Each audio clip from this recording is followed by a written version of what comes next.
somewhere out there is a person who's never seen a single Satisfactory video in their life. So, cherish what you have in this video. What is going on, guys? I'm Aprox and welcome back to Satisfactory. In the last episode we made pretty much every single item that was available to us and can now move on to the next chapter of the game. So let's go! But first we gotta grab a bunch of things that we're actually making. I'm just gonna... yeah, that's about right. And we should make our way to the space elevator.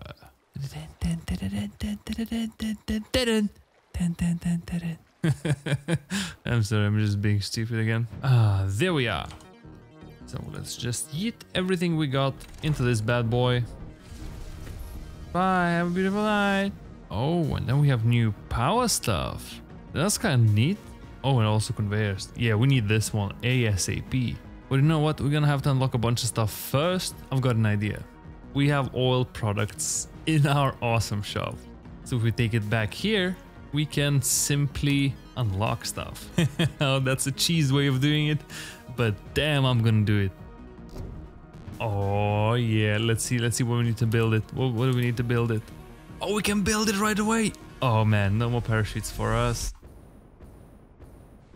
Can we make it? Please tell me we can make it. We made it. We made it. Yeah, I think I'm just gonna unlock everything I can and then we're gonna move on.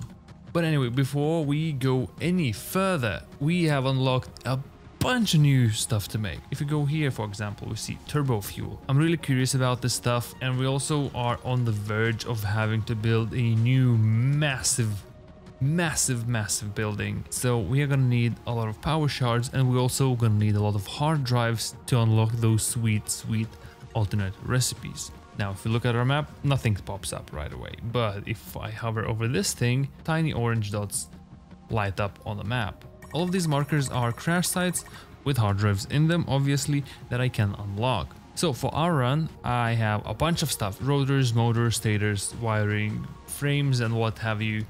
I'm gonna just take everything, and we are gonna hope that this is gonna be enough to unlock everything that we're gonna encounter. And if not, there's no big deal, we're just gonna have to make a trip back and get more of the stuff and then continue. Also, at the same time, we want to go and grab as many power slugs as we can. So this is gonna be a really tedious task. I think I'm gonna have to pull off some really strange post-production trickery to make this work, but you know what? I'm down for it. Before I go on an adventure for power slugs and hard drives, I figured maybe it is a good idea to, you know, just make a teeny tiny oil production thingy going on to make some plastic and rubber at least, so we don't have to waste any more of our coupons to buy those things. So we have plastic, we have rubber, we have heavy oil residue, which is being turned into fuel, and that is going to these two generators, which are generating 300 megawatts. And now we can actually go and get all the hard drives.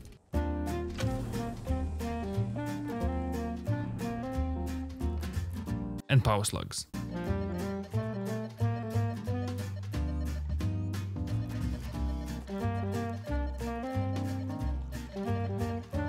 Okay guys, wow, this took so long, like 4.5 hours. But anyway, we now have 2 crates, and I want you to go in the comments and comment the number of hard drives you think we got and the number of, let's say, purple power slugs that we got.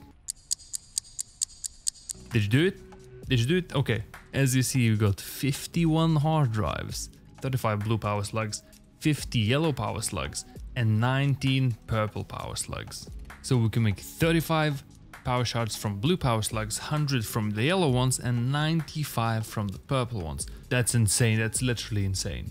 So all of these goodies are gonna go to a private storage container for now. I'd not expect this to take over 4 hours. I'm probably gonna have to go sleep on it and come back the next day.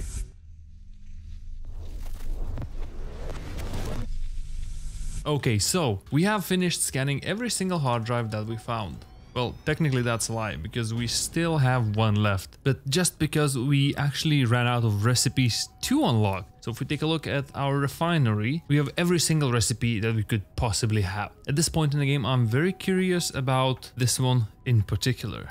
which is diluted packaged fuel, because it combines heavy oil residue and water to produce insane amounts of fuel. And I'm gonna try and build our oil facility around this recipe. But we're not gonna be using fuel, however. The basic premise is gonna be this. We're gonna be taking crude oil and convert it to plastic, rubber, and heavy oil residue. And then we're gonna be putting that heavy oil residue into a probably refinery as well, because we don't have blenders. Anyway, we're gonna be using heavy oil residue and water to make an insane amount of packaged fuel. But our trip does not end there. What I want to do next is take that packaged fuel, unpack it, send it to yet another refining stage, and make turbo fuel. And since we're already making compacted coal, 480 of it to be precise, in our current power plant, we're going to be able to yoink all of it and put it towards turbo fuel manufacturing. And then we're going to take all 500 of our newly made turbo fuel and dump all of it into fuel power generators. Now, I cannot show you this right now, but essentially, every fuel generator by default consumes 4.5 turbo fuel to generate 150 megawatts. Since we're going to be making 500 turbo fuel, we're going to be able to make over 15,000 megawatts of power. Unfortunately, that comes with a minor drawback of us having to build over 50 of these fuel power generators, which I'm more than willing to do in order to make that amount of power. So let's get to work.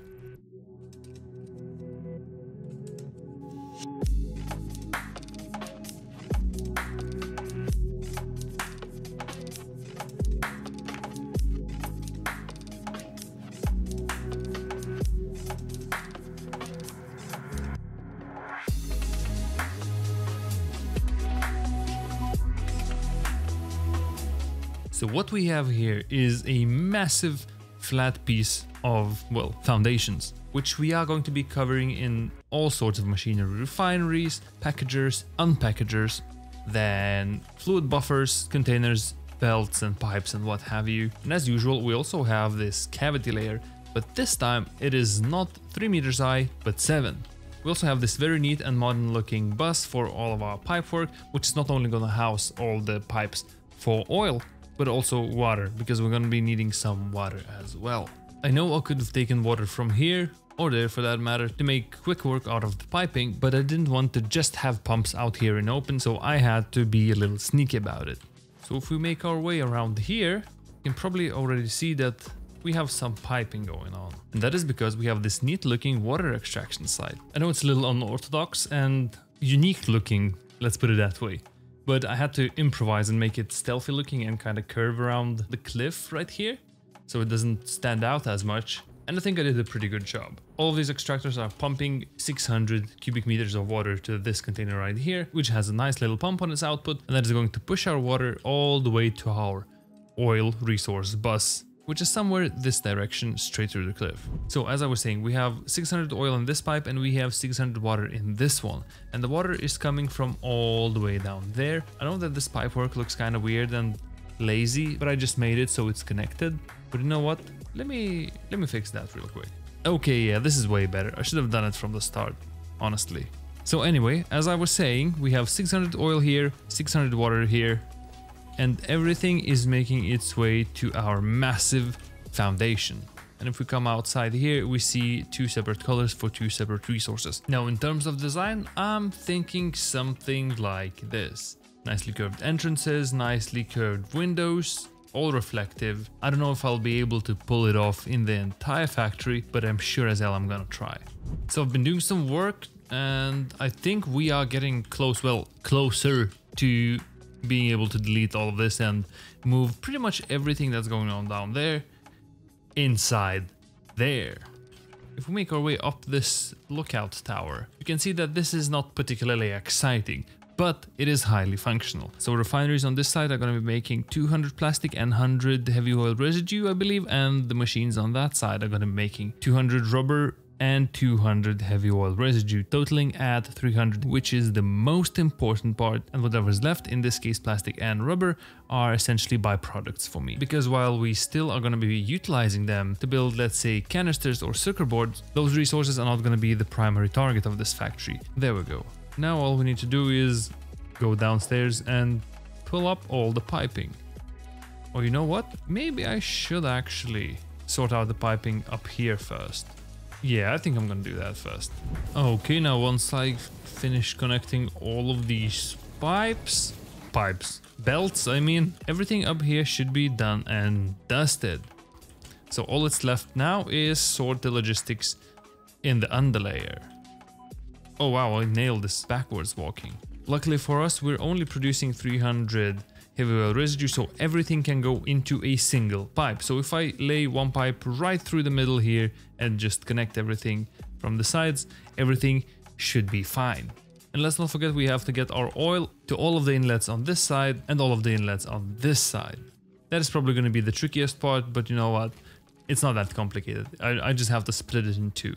Since when is ceiling mounted pipe supports a thing? Because I swear to God, it used to not do that. Wow, this makes things so much easier. I'm just gonna use the ceiling for pipes and the floor for belts. Problem solved. So we have our oil line coming in from our bus, wrapping around the entire place like this, going up into a fluid buffer and then exiting right here and then being split into two separate sections, which are connected all the way at the back there. So this side's gonna have 300 and this side's gonna have 300.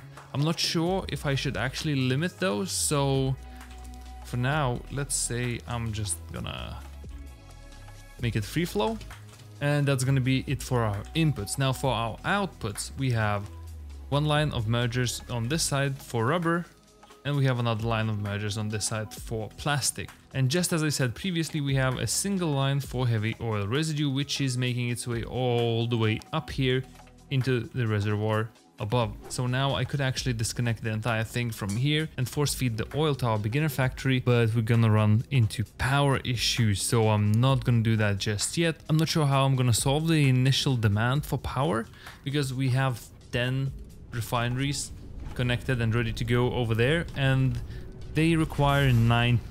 Wow, that's loud. Anyway, they require 90 megawatts. Well, if they're not overclocked, they're only 30 megawatts, but as soon as you hit 200 overclock, it goes up to 90. Wait, why does this one only need 30? Oh wait, the power doesn't update. Yeah, anyway, since we have 10 refineries overclocked to 200%, that's gonna be 900 megawatts that we need, and we should also not forget our water supply and our oil extractors, which combined need another 180 megawatts or something. And if we take a look at this power pole, we're only producing 2400 and already consuming 2200 of them. So that's not gonna work out. But what I could do is actually disable our steel facility, which is all the way down there, since it is consuming somewhere in the neighborhood of 1000 megawatts. But one problem still remains. We have to have everything finished and ready to go before we can flip the switch. So unfortunately, until we build our fuel refinery right here and put that fuel into our power plant, which is probably gonna sit somewhere around here. I haven't quite figured out the placement of it just yet, so I'm gonna have to play around with some layouts and figure out how are we gonna build a 15,000 megawatt power plant. Anyways guys, that's gonna be all for now. I hope you enjoyed this one because I really enjoyed building it. Don't forget to leave a like if you liked the video or a dislike if you didn't. And as always, this has been Aprox. Thank you for your eyeballs, and I'll see you in the next one.